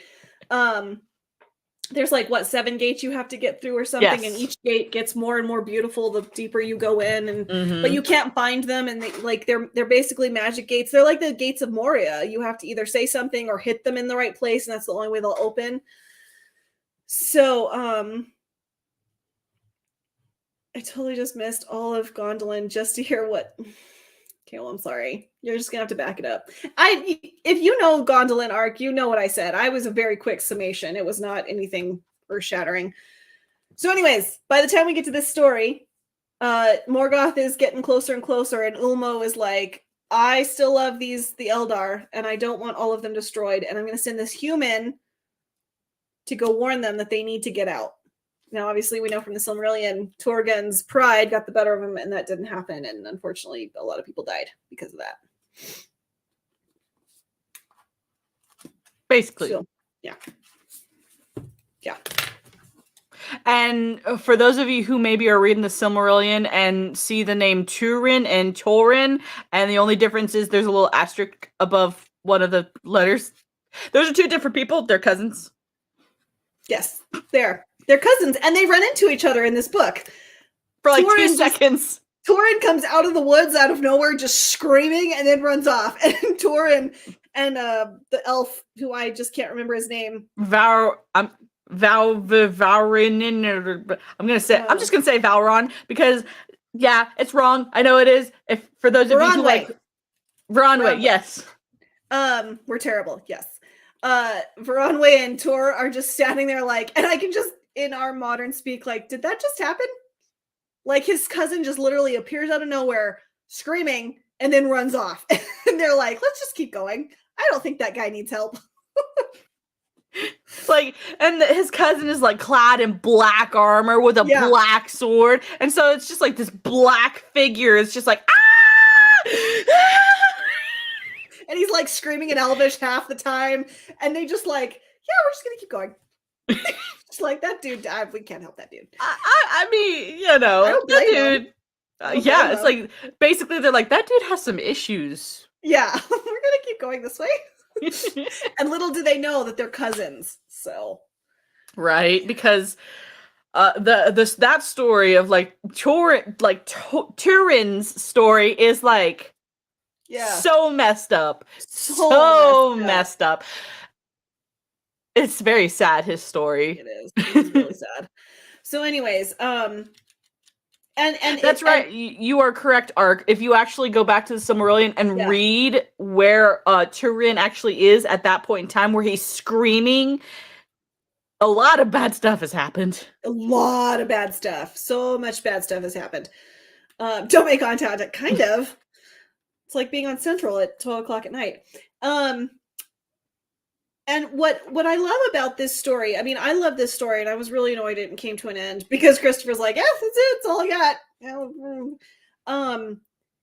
I love Christopher's notes that he's like, and here was a part where my father mentioned a river that's not on any of the maps, so I had to draw it. Like, and this river never appeared here, so I had to put it in. And this road, I don't know where this road came from, but I had to draw it in. He's just like, my father kept mentioning things that were not on the maps that he drew, so I had to fix it. You are correct. That is correct. It was. It's literally what it was. And like, if you have the unfinished tales, like there's literally like, in the very beginning, there's like maps of Numenor, and then like maps of like Middle Earth and stuff, and kind of like where all these random things like pop in. And so like, yeah, Christopher is literally going and being like, okay, this needs to be here. Let's put it here. Yes. And it's funny, you know, this 1965 edition of The Lord of the Rings that I found at my thrift shop that I am so proud of. The map in that is so radically different from the map that's like in the 92 reprint, because and Christopher said, like, I have had to redraw these maps like 5 times because I keep finding inconsistencies. That poor man. Hope he got a lot of tea. But also, one of the really amazing things that he does, like at the end of this particular story, and any of the stories in the Unfinished Tales, he literally makes an appendices kind of for each little story. And he references like the Silmarillion, like on page 4 or 129 of the Silmarillion, this thing happened, and that's why it's in this part of the book, and that's what they're talking about. He's so good about cross-referencing, and this is where you can find this, and this was in Return of the King on this book, and this is where this is mentioned, and I think that this was mentioned in The Hobbit. So like, he's really good about saying like where you can find references to the things that are in the Unfinished Tales in the other books. That's what's incredible about this. Like how much did Christopher have to read and research and study and absorb all of Tolkien's writings for him to be able to go, yeah, this is in this book. This is in the other book. Yeah. Okay, okay, have fun, Tugs. I'm going tomorrow morning, so text me. Don't give me any spoilers, but text me and let me know what you think. So, love you. Bye. One of the other things, like talking about Northmen, I remember a reference that Tolkien or Christopher was talking about in one of the stories that we're going to read later on. Because in the introduction he does a little synopsis of what we're about to read and stuff. And he talks about like some of the northern humans and kind of like all of their issues and how they're related to like the Easterlings and stuff like that, which is cool. So it was cool. It was really cool. Yeah, he's just like has these little, and it's just, again, he's like, my father created this whole race of men that got mentioned for a paragraph, but my assumption is that he just gives this like lineage, and it's the depth of Tolkien's. He creates like a tribe of men that have thousands of years worth of history to them, and then doesn't expand upon them. But Christopher's like, yeah, they're important, but that's all we have. So, moving on. And like for Christopher to be able to guesstimate stuff like that, it's like, dude, these people, this is how my father described them. So based on his description of these people, I imagine they came from this lineage, who came from this side, who came from and do this and this and this. Yes, and he's like, this is where we get Weathertop. And I was like, oh wow, really? Yeah, no, it's really cool. So I don't know. I'm not knowing like what else we want to say about this bit other than I love how the elves interact in this scene, and when they get to Gondolin, that the other elves are like, dude, to Varanwe, they're like, dude, you're our friend and we love you, but we will kill you and we'll kill your friend and not bat an eye. Dang, that's like dedication. Yeah, they're like, we have kept this city secret for so long, you will not be the one to break it. Yeah, and we don't care who your father is. We will kill you. Yeah. Oh yeah, they're the best. So I love that interaction. It's like the elves are violent. Well, they're Noldorian elves, and if we remember correctly about Noldorian elves, they don't have a lot of films about killing people. Yeah, they're kind of messed up a little bit. Anyways, real quick, chat. Do you have any questions for us? Can we clarify as far as we're able? Anything?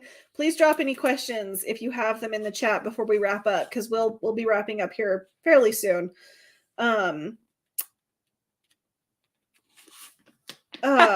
Gondolin was just a land ship. Yeah, I'm kidding. Well, and his stinking brat of a nephew had to be lusting after his cousin. Ugh. I'm gonna real quick while we're on lineages. No, I don't want. No, go away. I kind of brought this up while we were talking a little bit, but I'm gonna bring it up again. So this is kind of very brief. Like, you see these dotted lines, like Elros and Aragorn. That's like thousands of years and people there. So yeah.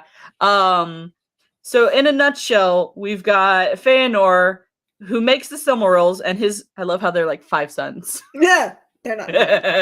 they're just, they're there. Destroyers of all things precious in Middle-earth. And then like it talks about like who Celebrimbor was, because we don't hear much, like a lot about him in the Silmarils. Like he's mentioned, but not like the main person. He doesn't come onto the scene till like Second Age. And then like Gil-galad, which is gonna be in the Rings of Power. I wonder what they're gonna do to him. And then Turgon is over here. So basically Finwë, Feanor's father, had a wife. His favorite wife. Yes. Who had Feanor, and then she died because she gave all of her life to Feanor. Aw, mothers loving their children. uh, Wish he could have maybe held back just a little bit. We may not have had all these problems. Basically, because he was the favorite child, and then he went and married this goddess. Apparently, she's second fiddle to this chick. And then that's where we get these guys from. And you don't hear much about, all of them. But where it really starts to come into play is Finarfin, who is the father of Galadriel, who is then the father or the mother of Celebrian. Yeah. Yes. Celebrian. Who married Elrond, who had Arwen. And if you look at this side of the tree, it makes it seem like Aragorn is not that far distant from Arwen, which they really, in actuality, are pretty distant cousins. Yeah, it's like it's 5,000 years removed or something like that. Like it's a couple thousand years. Roughly. Yeah, and this is really a nutshell summary of like the family tree, because there's like hundreds of thousands of people that could fill up this would not have any white spots if we put all of the people there. It would go on for a while. And one of the things you'll also notice is a lot of the names are kind of similar. Like there's Aragorn, yeah, Elder, like what, like yeah, they're all so when we get confused on names, it's because there's Finwë, Finor, or Feanor, Findus, Fingolfin, Finarfin, Fingon, Finrod. Again, this is why throwing Theo randomly at a character makes zero sense, because all of these names have a very specific etymology. I mean, Elros, something. Yeah, exactly. I mean, like Elrond and Elros, Eladine and Elrohir. Clearly, Elrond had there was a lineage of their names. Yeah, Arindiel, and then Elros. Yeah. I don't know why these people are really mentioned. It's kind of interesting, but anyway. But yeah, in a nutshell, and these are all from the Noldor. Like this is one elven tribe. There's at least 5. Yes. 3 that were really talked about, like the Noldorian elves, the Sylvan elves, and then the other ones that I always forget about, the Teleri. Teleri, yeah, and that's Círdan's. That's Círdan's people, and they're the ones who love the sea and can build really good ships.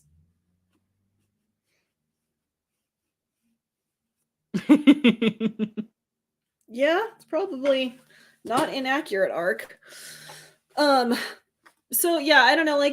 Basically, what this is just a slower story of Tuor coming to Gondolin to warn Turgon about the imminent doom that's laid upon them. I don't know. It's just it's a very, to me, it's a really good rendition of the hero's journey. That he gets the sword, he gets the helmet, he gets the armor that was placed in the old dwelling of Turgon thousands of years before. Like Ulmo knew that Turgon is dumb and was going to need some help, even though he didn't listen. And that he placed this armor in his old fortress, and I can't for the life of me remember what it's called, to basically Turgon knew that someone would come to help him in later years, and that the sign of that would be this armor that Ulmo told him to put there. And when Tuor pulls off his cloak that Ulmo gave him, Tolkien says some of the elves that had watched Turgon put that armor above his old throne had been there when he did that, and they recognized it, and they were like, oh, okay, this guy's important. We need to not kill him. Right. That armor basically was the reason why they did not kill Sauron. Yes. Which I just thought that was incredible. All 5 Johnny 64 Gary just all at once. Okay. You can find just some guy all you want, Arc. Yeah. Mm-hmm. Oh, that's cool. I like the sorrow lady. I can't remember her name. it starts with an N. She taught Gandalf sympathy. I like her. I like her a lot, even though she's sad all the time. Well, I mean, like, she is the like basically the goddess of the living things of Middle Earth and stuff, She and is, you know, they're all dying. constantly. I'd be sad too. I would be very sad. That would be sad as well. So anyways, so yeah, and I mean, unless you guys have any questions, that's basically what this first chapter of the Unfinished Tales was. I loved it. I absolutely adored it. I wanted more. I'm very sad we'll never see Gondolin on screen because the only person I would trust would be Jackson, and they don't have access to these books, and also he's made it quite clear he's done, and I don't blame him. And also the studios would stick their oar in, so it doesn't matter. But yeah, this first chapter, and comparatively speaking, it's very short. It was very short, quick read. She's like Hades' wife Persephone. Yeah, I don't know. Do you have anything else to say? That's all I got. I guess kind of figuring like what we're going to be talking about. So the next one is kind of it's gonna sound very similar, but this is not Turin, it's Turin and Hurin. Yes, it's the children of Hurin. Sharin, which they're so Tur and Turin, their dads are like related and stuff. Mm-hmm. So they had similar names, and their children had, I guess, similar names to each other. I don't know why you do that. That's very confusing. And so, like, we're basically going from one cousin to the other cousin. Yes. And we've already talked about both. So if it sounds familiar, we've already talked about both of these stories, but very briefly in the Silmarillion. Yes. And this one is a wee bit bigger. So we're covering all this, hopefully. And, you know, I've noted, I thought of this morning. We will keep you guys updated on what chapter we're on in case you guys are following along, just so you know, like, what we get up to, because we want to get to the Second Age. I'm dying to get to Celeborn and Galadriel's story. And it's not for a while. We have to read about Elros and some other people of the second. But the next bit of this book is the Second Age, which is obviously what the show is going to be centered around. So I'm eager to get to that. So we're going to try and get through all of Hurin's story so that we can get to the Second Age.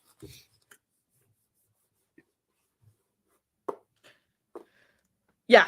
Sorry. I got a message from somebody about something else. Yeah, and just be paying attention to like Instagram and Twitter and stuff. That's probably where we're going to primarily be posting updates, or if something happens and we have to cancel, or, you know, just whatever thing that is brought up or needs to be talked about. Remember, they don't have the rights to this. That's true. Yes, absolutely. They don't have rights to these two books, and these two books are the primary stories for the First and Second Age.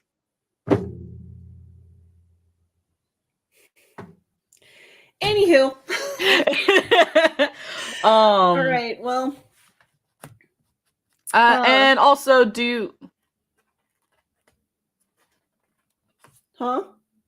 he's asking if you have a Discord. I'm working on it. I do. I have it set up, but I don't have any channels or anything. On my list of everything I'm doing, because I have so many goals that I'm really, really, really proud of myself. Discord's kind of low on the list. If you want to interact, she's been on my Discord where we kind of are talking about Lord of the Rings. Like, if you're specifically wanting to talk Lord of the Rings stuff, yes. We've been doing a lot of that on my Discord because it's pretty quiet otherwise. Yeah. So I am in okay, Ark. So yeah, I have a Discord. I want to get it set up because I will just throw this out there. I am thinking about making a Twitch because I have a PS4 and I have some games, and I'm like, why not just stream them? Because I enjoy doing this. So I am considering making a Twitch. If I do, I expect y'all to help me because I'm much more confused about Twitch than I am about YouTube. YouTube is very straightforward. I have OBS. I'm used to it. That's what I record my videos on. But I don't understand how you do all the things. So yeah, Ark, she's on my Discord. A2, could you put a link to my Discord, please? You amazing, lovely woman. Is she still here? think Yeah, she is. A2's still here. Okay. Make a Twitch. Okay. I'll try. Okay, so I'm gonna say this. Don't expect it within like the next 2 weeks or something. I've got a lot on my plate. I've got some things going on in my personal life. Nothing bad. It's just like new season of life, new figuring out things, new challenges, new bumps that I'm having to deal with. Let me get past this because it is gonna pass. Let me get past that, and then I will consider making a Twitch. Because again, I have a PlayStation, so why not put it to use? I play games, and then maybe you guys can help me figure out how to finish Fallen Order, because I don't know if my game is glitching or if I'm doing something wrong, but I cannot get past the ninth sister, and it's really aggravating because I really want to finish the story. I have been able to stay away from spoilers. I have no idea how the game ends. I would love to finish it myself, but I don't know if my game is glitching. I don't know if I have a bug. No, today. No, it's not happening. Too much going on. But yeah, I'm like, why not do all the things? So once I get my Twitch figured out, I'll try to get my Discord figured out. Sorry, now I'm blabbing. No, you're good. You're good. Remind me when we go backstage again about the Discord thing. There's something I was wanting to talk to you about. Thing. Yeah. Okay.